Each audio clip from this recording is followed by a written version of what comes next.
오늘 우리에게 주신 하나님의 말씀은 창세기 17장 1절부터 5절까지 말씀인데 우리 함께 봉독합니다. 아브라함이 99세 때에 여호와께서 아브라함에게 나타나서 그에게 이르시되 나는 전능한 하나님이라. 너는 내 앞에서 행하여 완전하라. 내가 내 언약을 나와 너 사이에 두어 너를 크게 번성하게 하리라 하시니 아브라함이 엎드렸더니 하나님이 또 그에게 말씀하여 이르시되 보라, 내 언약이 너와 함께 있으니 너는 여러 민족의 아버지가 될지라. 이제 후로는 내 이름을 아브라함이라 하지 아니하고 아브라함이라 하리니 이는 내가 너를 여러 민족의 아버지가 되게 함이니라. 아멘. 우리는 지난 시간에 창세기 16장을 살펴봤습니다. 이 창세기 16장과 창세기 17장 사이에는 무려 13년이라는 세월의 간극이 존재합니다. 아브라함이 하갈을 취해 이스마엘이라고 하는 아들을 낳은 때는 그의 나이 86세 때였습니다. 그리고 오늘 본문의 내용은 그의 나이 99세 때에 있었던 일에 대한 기록입니다. 그런데 이 창세기 저자는 무려 13년의 아브라함의 삶에 대해 아무런 기록을 남기고 있지 않다고 하는 것이 참으로 신기할 뿐입니다. 하나님의 약속을 신뢰하지 못하고 인간적인 방법에 의해 하나님의 약속을 성취케 하려는 아브라함의 삶은 하나님이 기대하시는 그런 삶이 아니었습니다. 왜냐하면 하나님은 하갈이 아니라 사라를 통해 하나님의 약속을 이루실 것이기 때문이죠. 그러므로 아브라함이 이스마엘을 자기 상속자로 생각하고 그를 향해 깊은 애정과 관심을 집중시키며 그로 인해 기뻐했던 13년의 세월은 아브라함에게는 잃어버린 13년과 같은 세월이요, 하나님의 임재를 상실한, 하나님의 교제를 상실한 영적 침체기와 같은 그런 기간인 것입니다. 그래서 하나님은 그 기간 내내 침묵하셨습니다. 그리고 아브라함의 나이가 99세가 되었을 때에야 아브라함은 다시 찾아오셔서 그에게 이미 주셨던 약속의 말씀을 다시 상기시켜 주시는 것입니다. 아브라함을 찾아오신 여호와 하나님께 보인 아브라함의 첫 번째 반응은 그가 마침내 이스마엘이라고 하는 아들을 가졌다는 것과 그 아들 하나의 존재가 하나님이 거짓말쟁이가 되는 것을 막는데 충분하다는 것을 하나님께 일깨워 드리는 것이었습니다.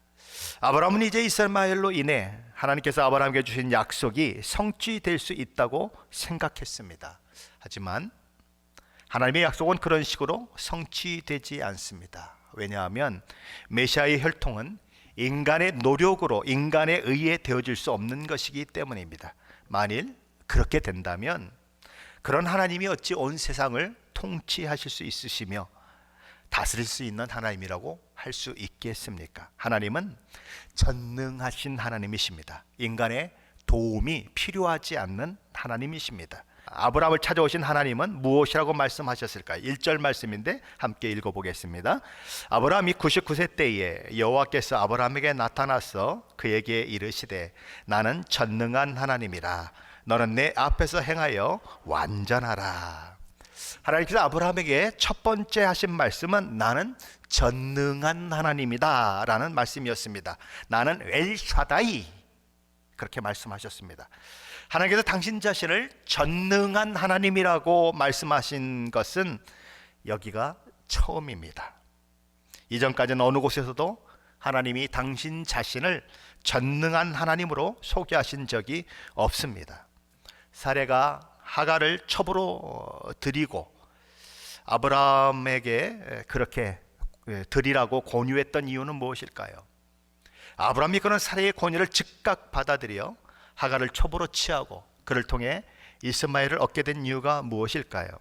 사라도 아브라함도 죽은 태를 생명의 태로 만드시는 분, 죽은 자와 방불한 자로 생명의 역사를 만들어 가시는 전능하신 하나님에 대한 믿음이 없었기 때문입니다. 믿음이 없이는 하나님을 기쁘시게 할 수 없습니다.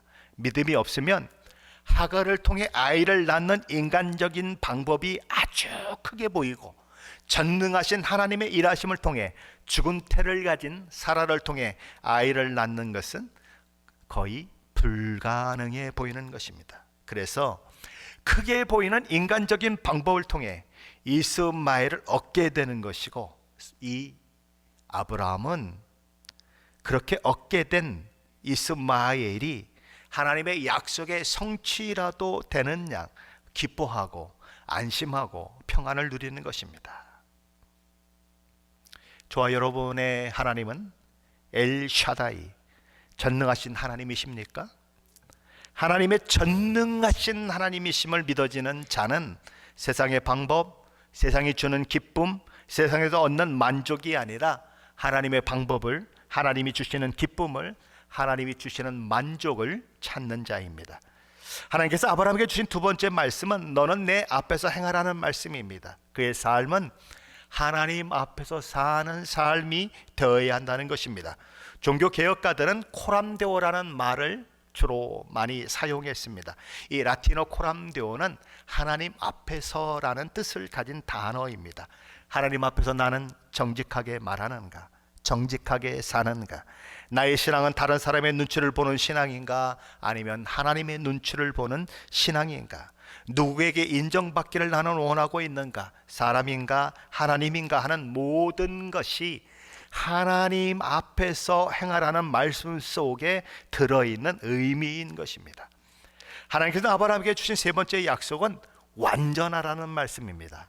이 말씀은 도덕적으로 혹은 윤리적으로 완전하라는 말씀이 아닙니다. 창세기 16장의 내용과 연관해서 생각해야만 하는 말씀입니다. 아브라함이라고 하는 이름은 모든 사람의 아버지란 뜻을 가지고 있습니다. 우리가 어떤 사람을 처음 만나면 제일 먼저 묻게 되는 것이 뭐죠? 아마 이름일 것입니다.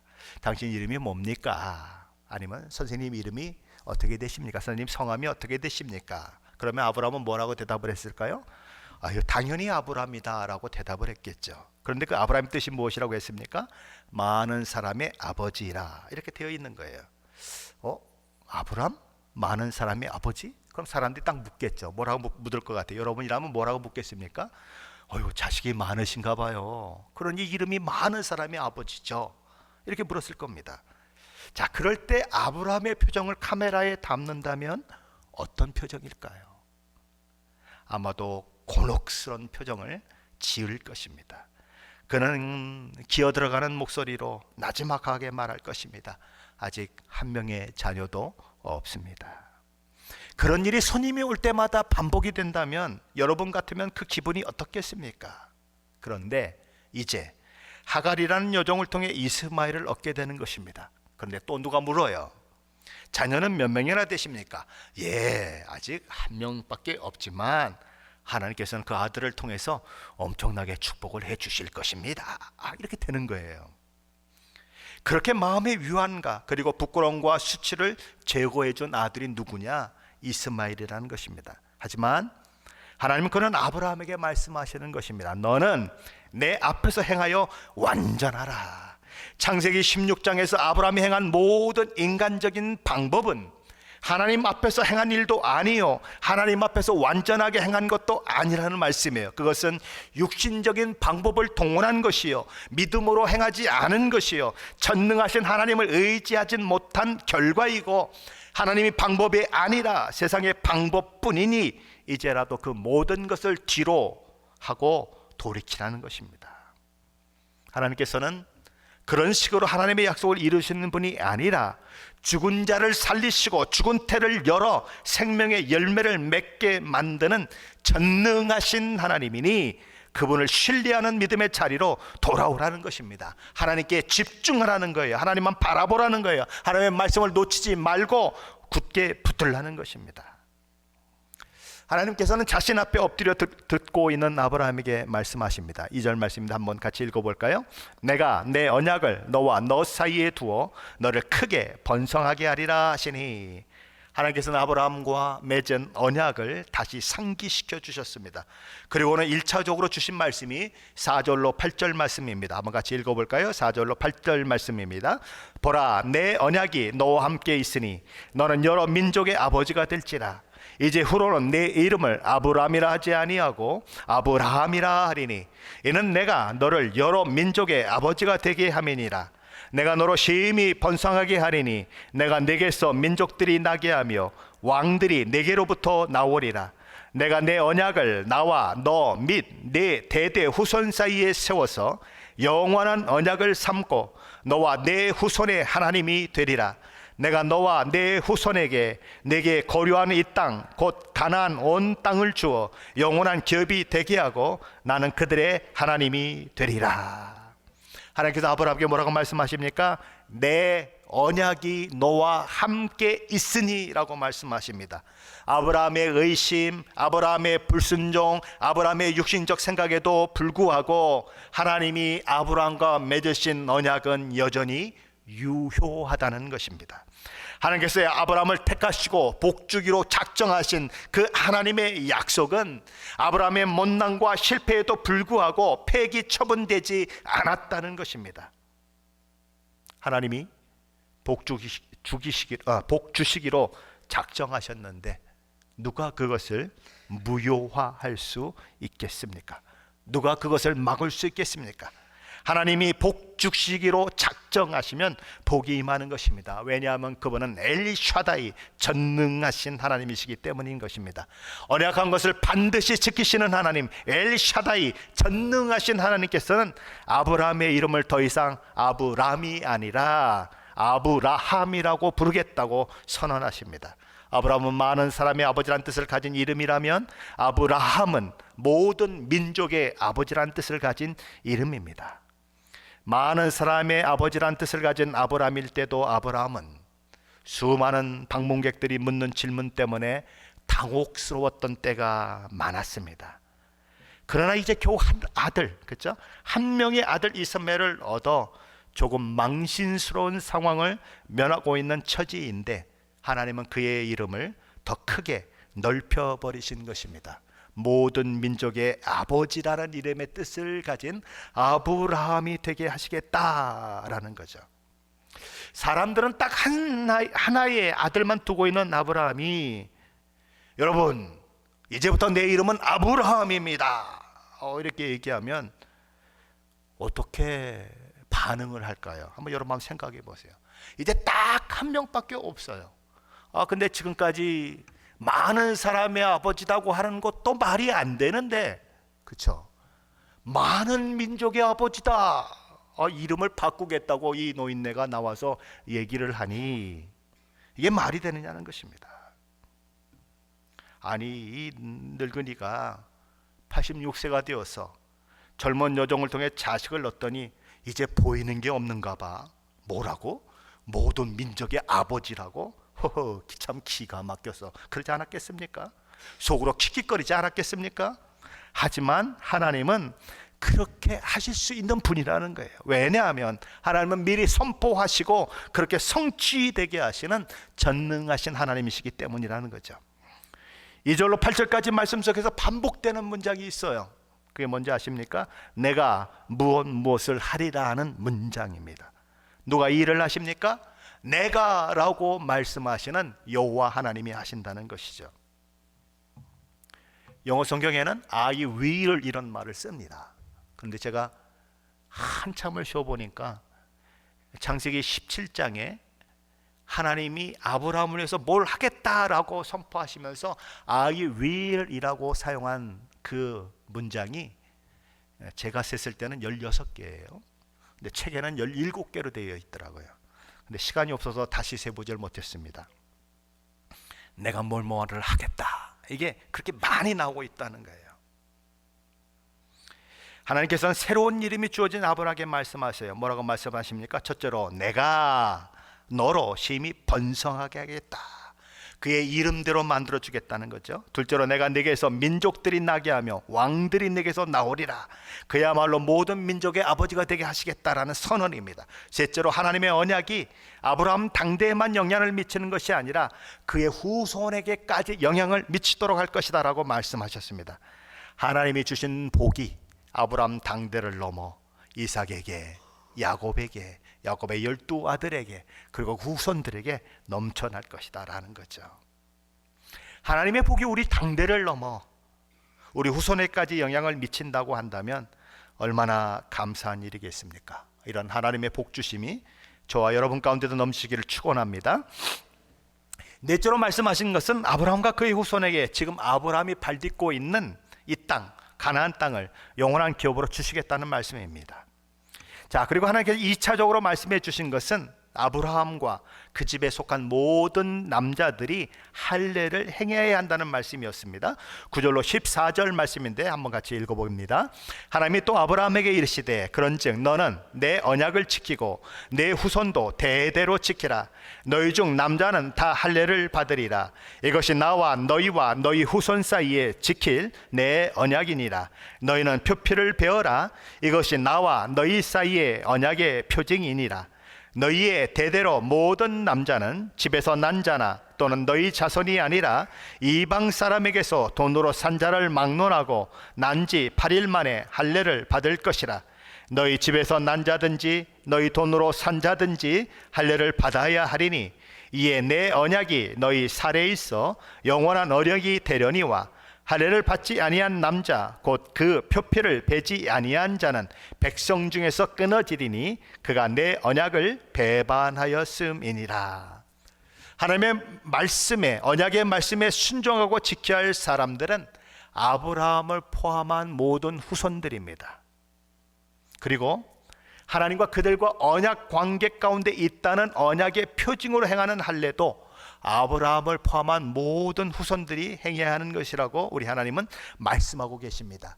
할례를 행하는 사람은 아브라함만이 아닙니다. 이스마엘도 포함되고 앞으로 태어날 이삭도 포함되고 그의 모든 후손들이 다 포함됩니다. 그리고 집에서 난 종도 포함되고 돈으로 산 종도 포함됩니다.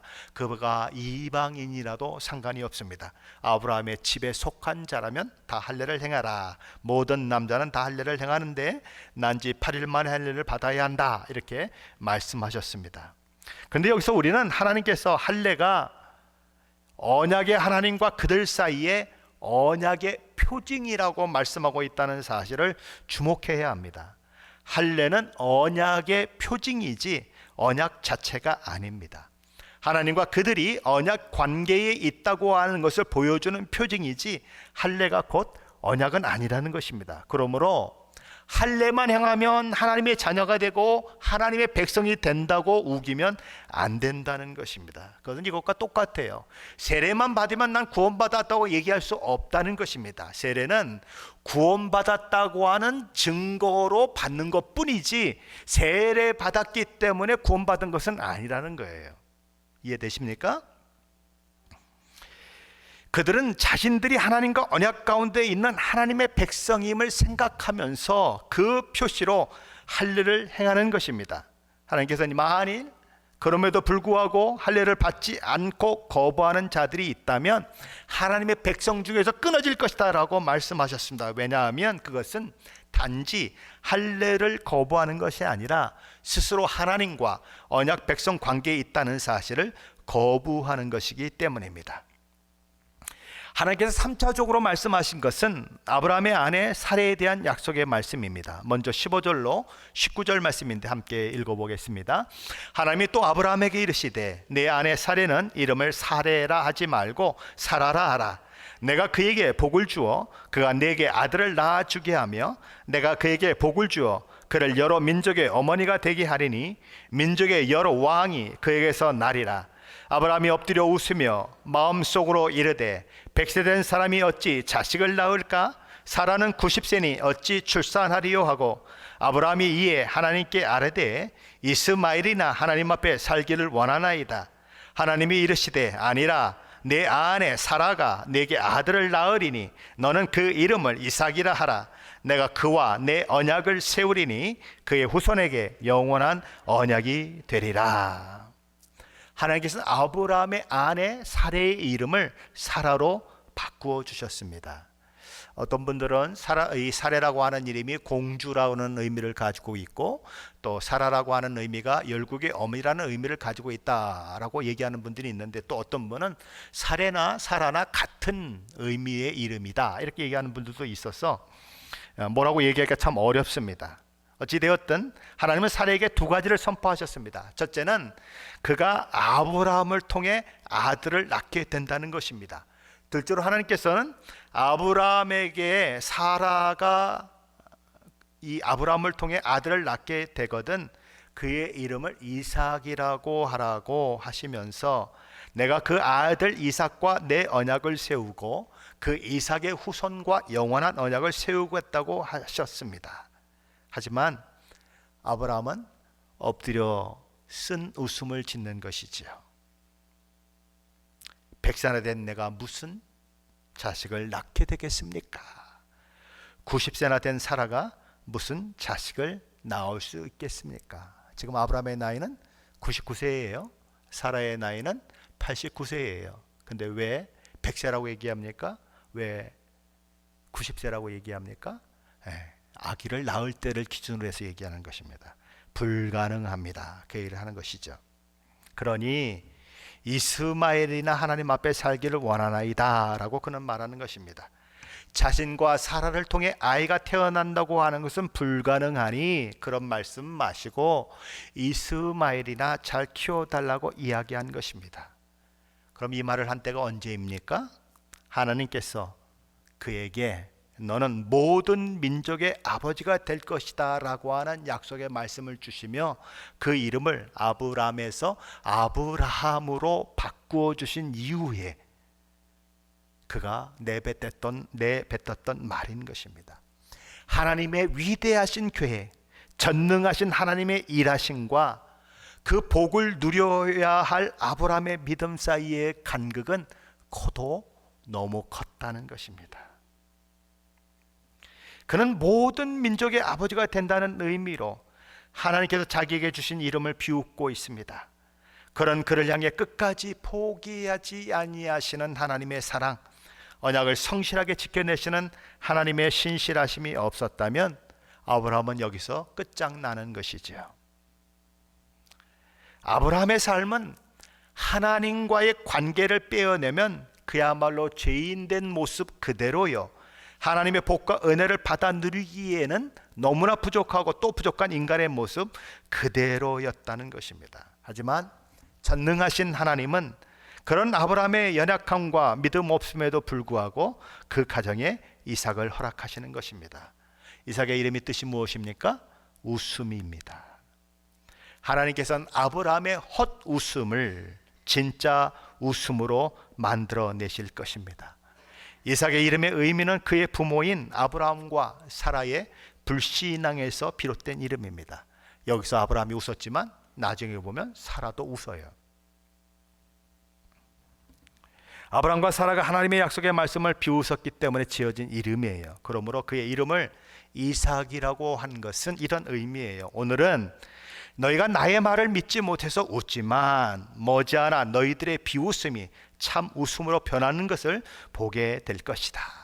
지금은 쓴 웃음이 아기를 품에 안고 행복해하고 즐거워하고 기뻐하는 웃음으로 바뀔 것이다. 이때 아브라함의 나이가 99세였고 사라의 나이가 89세였습니다. 이스마엘의 나이는 이미 13살이나 되었습니다. 하나님께서 아브라함을 본토 친척 아비집을 떠나라고 하시고 그에게 복을 주신 지도 벌써 24년의 세월이 지난 후였습니다. 그 사람이 이런 생각을 하게 돼요. 하나님, 아니 이렇게 구체적인 약속을 조금 일찍 해 주시죠. 그냥 처음부터 사라를 통해 아들이 태어난다고 해 주시죠.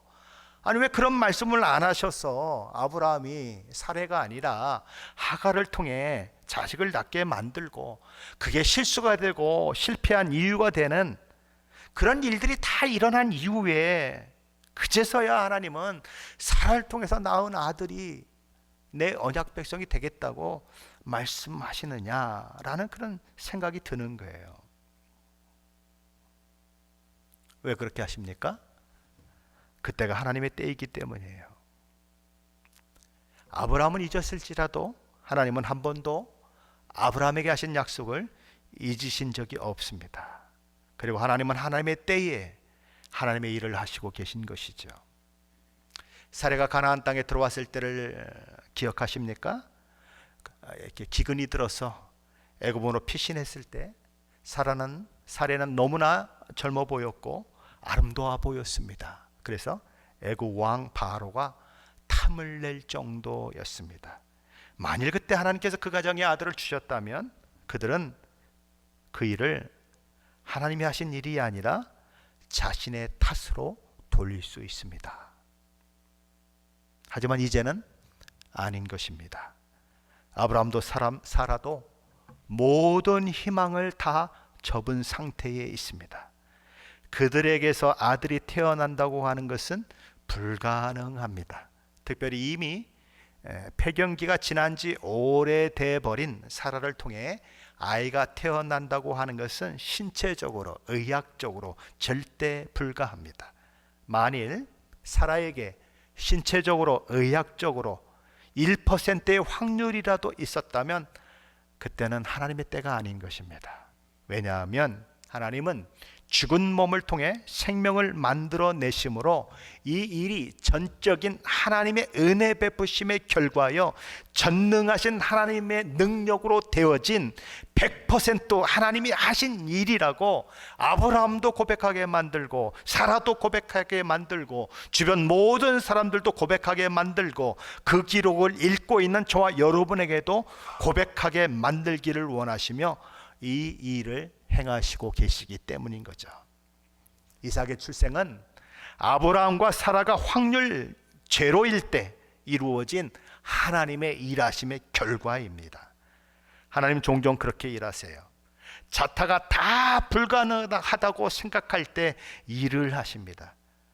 나 자신도 나에 대한 소망을 포기할 때, 내게 어떤 가능성도 없다고 느껴질 때, 그때가 하나님의 때인 경우가 너무너무 많아요. 내 힘으로 할 수 있죠. 나 건강하니까 금방 회복될 거예요. 근데 안 되는 것입니다. 안 되는 거예요. 그래서 하나님을 붙들 수밖에 없을 때 하나님의 일하심이 일어나는 거죠. 오늘도 우리가 찬양을 불렀지만 주가 일하시네라는 찬양은 이렇게 시작되죠. 날이 저물어 갈 때, 빈들에서 걸을 때, 그때가 하나님의 때. 내 힘으로 안 될 때, 빈손으로 걸을 때 내가 고백해 여호와 이래. 뭐라고요? 날이 저물어 갑니다. 걷는 길은 빈들입니다. 내 힘으로 안 됩니다. 빈손으로 걷고 있습니다. 그것이 내 형편이라는 것입니다.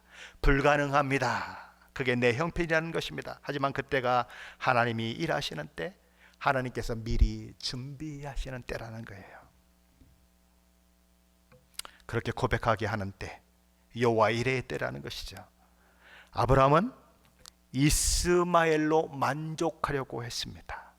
하지만 엘샤다이의 하나님은 이스마엘로 만족할 수 없으신 분이십니다.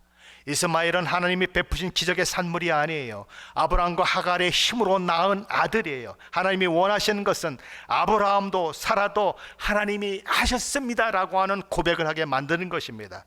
엘샤다이의 하나님은 이스마엘로 만족하고 있는 많은 사람의 아버지라는 이름을 가진 아브라함을, 작은 믿음의 사람 아브라함을 큰 믿음의 사람 아브라함으로, 모든 민족의 아버지라는 이름의 뜻을 가진 아브라함으로 만들어내신 분이십니다.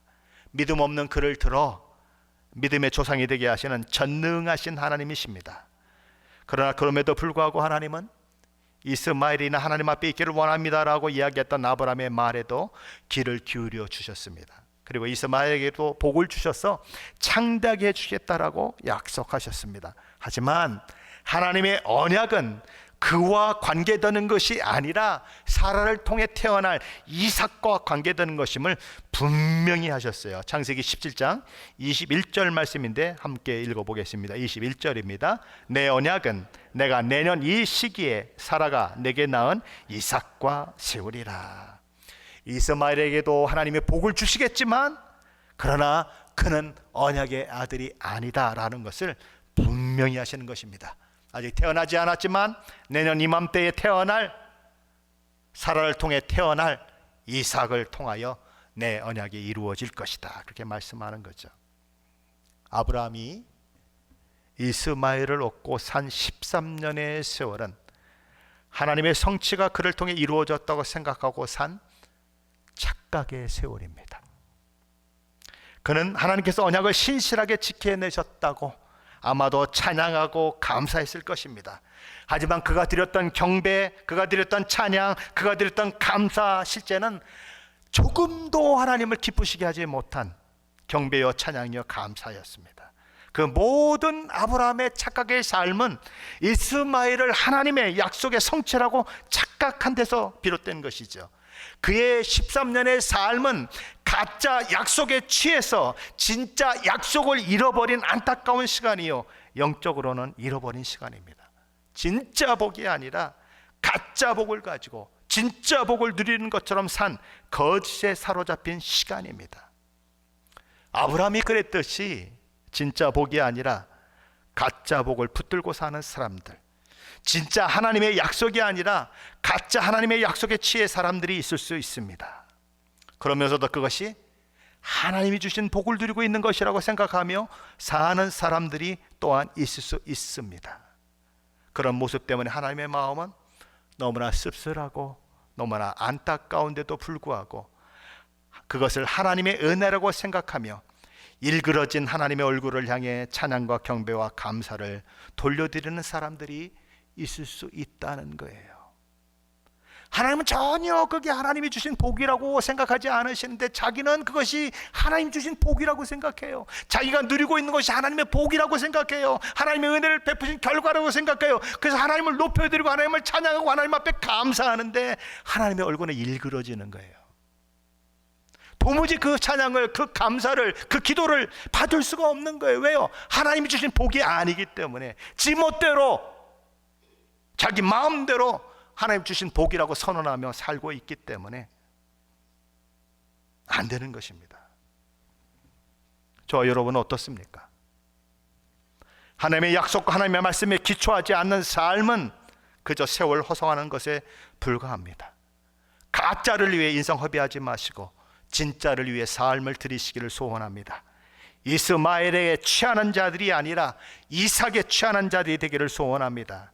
이스마엘을 만들어내고 불신앙의 이스마엘을 또 만들어내는 사람이 아니라 하나님의 약속의 자녀인 이삭을 만들어내는 믿음의 사람들로 저와 여러분 모두가 세워지게 되시기를 우리 주 예수 그리스도의 이름으로 간절히 축원합니다.